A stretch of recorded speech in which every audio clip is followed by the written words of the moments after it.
नमो भगवते वासुदेवाय।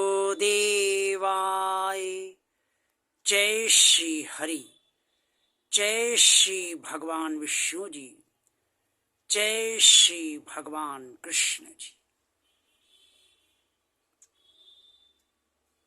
परम परमात्मा भगवान इतना दयालु है कि उसने हम सब के शरीरों को बनाकर इस बात का भी बराबर ध्यान रखा है कि जो भी भोजन हम सब करेंगे उसे हजम कैसे करेंगे। इसके लिए भगवान ने स्वयं ही उन्हें पचाने की जिम्मेदारी ली और उस भोजन को, जो भोजन हम सब करते हैं, उस भोजन को भगवान ही पचाता है, उसे हजम करता है। ये बात कुरुक्षेत्र के मैदान में भगवान श्री कृष्ण जी ने अर्जुन से स्पष्ट तौर पे कही है। जो भगवान श्री कृष्ण ने बात कही है वो श्रीमद् भगवद गीता के अध्याय 15 श्लोक 14 में स्पष्ट तौर पे वर्णित है। भगवान श्री कृष्ण जी ने अर्जुन से स्पष्ट तौर पे कहा, अहम वैश्वानरो भूत्वा प्राणिनां देहे माश्रिता प्राणापान समायुक्ता पंचम्यन्नम चतुर्विधर्मा। भगवान श्री कृष्ण जी ने इस श्लोक में स्पष्ट तौर पे अर्जुन से कहा कि मैं समस्त प्राणियों की देह में स्थित उसका प्राण हूं और अपान से संयुक्त वैश्वानर जो अग्नि रूप होती है उससे मैं 4 प्रकार के अन्न को मनुष्य के शरीर में और समस्त प्राणियों के शरीर में पचाता हूं। ये बात भगवान श्री कृष्ण ने स्पष्ट तौर पे अर्जुन से कही है और इससे ये प्रमाणित होता है कि भगवान ही ने हमको भोजन दिया है और ये समझ दी है कि किस प्रकार से हम अपने भोजन की व्यवस्था करें, कैसे अन्न उगाया जाए। ये मनुष्य को समझ दी भगवान ने, और अन्न फल फूल सब भगवान ने ही, सारी प्रकृति भगवान ने ही बनाई। और ये भी ध्यान रखा कि मनुष्य सहित अन्य समस्त प्राणी जो भी खाएंगे पिएंगे वो कैसे हजम हो, इसकी जिम्मेदारी भी भगवान ने स्वयं ली और भगवान हजम भी करता है।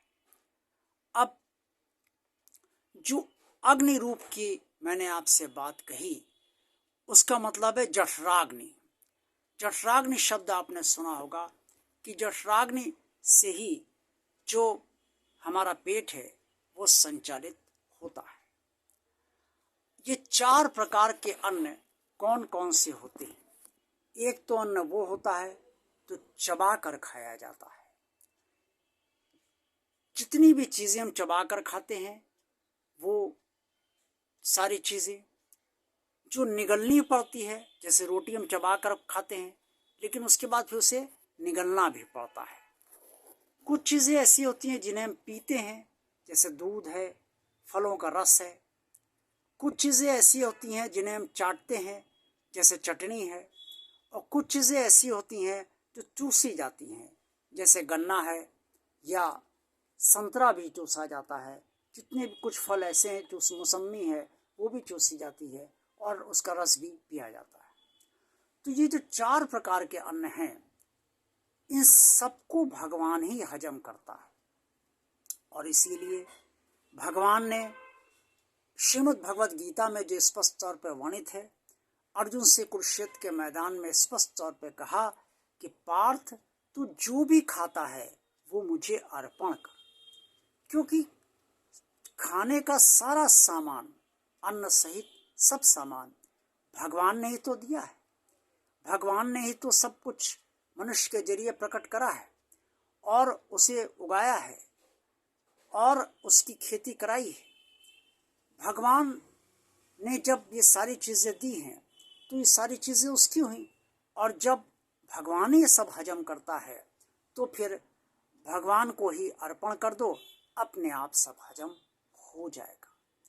ये शिकायत नहीं रहेगी कि आज पेट खराब है, ये शिकायत नहीं रहेगी कि आज गैस बन रही है, ये शिकायत नहीं रहेगी कि आज खाना ठीक से हजम नहीं हुआ है, ये शिकायत नहीं रहेगी कि खट्टी डकारें आ रही हैं।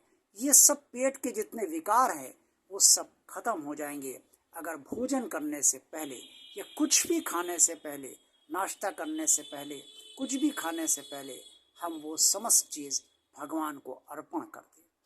ध्यान रहे, मांसाहार भगवान को अर्पण नहीं होता है, लेकिन जो लोग मांसाहार भी भूल से अर्पण कर देते हैं उनको कोई दोष इसका नहीं लगता है। आज का वीडियो आपको कैसा लगा? अच्छा लगा है तो लाइक कीजिए। भगवान और आप चैनल जिन श्रद्धालु भक्तों ने अभी तक सब्सक्राइब नहीं किया है वो इसे सब्सक्राइब अवश्य कर दें। सब्सक्राइब करने से पहले वो जो बेल आइकन होती है उसे वो प्रेस अवश्य करें और उसे टच करें। सब्सक्राइब इसलिए करें कि भगवान का कार्य आगे बढ़ाना है और भगवान के कार्य को निरंतर आगे बढ़ते रहना चाहिए, भगवान का कार्य है। कमेंट्स बॉक्स में आप सब जो कुछ भी कहना चाहें वो अवश्य कहिए और इस चैनल को ज़्यादा से ज़्यादा लोगों को शेयर कीजिए ताकि आप सब की तरह अन्य लोग भी इस चैनल से लाभान्वित होते रहें। देखते रहिए भगवान और आप चैनल। आप सबका कल्याण हो। ओम नमो भगवते वासुदेवाय। जय श्री हरि, जय श्री भगवान विष्णु जी, जय श्री भगवान कृष्ण जी।